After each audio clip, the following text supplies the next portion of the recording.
Good evening, everyone. My name is Pawan, PGP 1719 batch of IIM Trichy. As part of Indian economy and policy, we were asked to choose a topic and talk about it. So I've chosen the economic reforms of 1991. So I will be talking in depth about this topic. So before I get more into details of this particular economic reforms, let me first define what do you mean by economic reforms.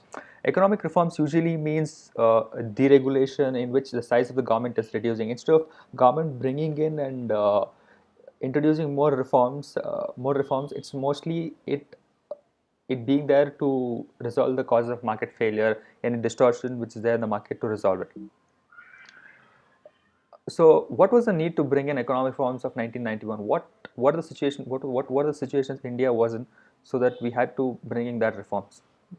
One of the reasons is there was an increase in fiscal deficit at that point of time. A huge increase in fiscal deficit was one of the reasons, and the balance of payment issue was one of the main reasons, and the Gulf crisis, the fall in exchange reserves, rise in prices, and the poor performance of public sector. All these factors put India into bringing this economic reforms.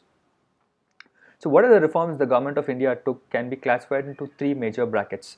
All these reforms fall under liberalization, privatization, and globalization. So, it's also the 91 economic reforms are also called as LPG reforms. So let's talk more about liberalization. Liberalization, simply speaking, it means more freeing up of economy, where controls imposed by the government of India were taken away. Before 91, there were a lot of controls imposed in terms of trade restrictions and tariffs, huge tariffs. So all these things were brought down under this liberalization program. So mainly, the liberalization include the industrial licensing and foreign exchange control, price control, and uh, import license. So the next is privatization. Privatization simply means getting into like asking private sectors to come and set up industries which were previously only public sectors were allowed to take up certain industries. The main reason why privatization was needed is because there was a lot of inefficiency in the government sector. The goods which are given to the public were of low quality, and we had to increase the production of goods in our economy with the growing size of economy. So privatization was very much needed. So what did government of India do to increase privatization in India? One is obviously one step they took is divestment, selling of government companies. Part of the shares were sold off, and second is sale of shares, and second is minimization of public sectors. This was done probably. The public sector was sold off in some cases, and in some cases the shares were sold off. So the main reason they wanted to reduce the burden on the public sectors. So next is globalization. So globalization, globalization means as growing economy, we had to establish relations with the government economy. We cannot stay insulated. We cannot stick to the ideals which we had pre-independence. Insulation of economy, self-sufficiency. Self-sufficiency is not possible without you dealing with external trade partners. It's important. You have to integrate with all other possible countries. You have to go forward. So to do this, government of India to ensure globalization, they reduced tariff, they brought in trade policies which were friendly trade policies, and partial convertibility was brought in, and increase in equity limit for foreign investment was also brought in. So what are the type of economic reforms mainly brought in by India? Is there were structural reforms, there were fiscal reforms, there were infrastructural reforms, and there were capital and money market reforms. These were the main reforms which were brought in to change the way India moved forward after 1991.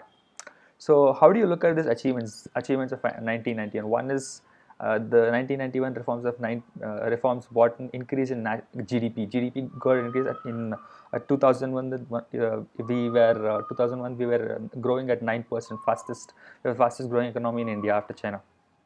So one is it brought in foreign investments in terms of FDIs, FIIs, with a lot of money being pumped, and at what point of time we were having a good amount of foreign exchange. An increase in agricultural productivity, and fiscal deficit reduced, decrease in imports, and deregulation of interest rate, control of inflation. All these things were brought in.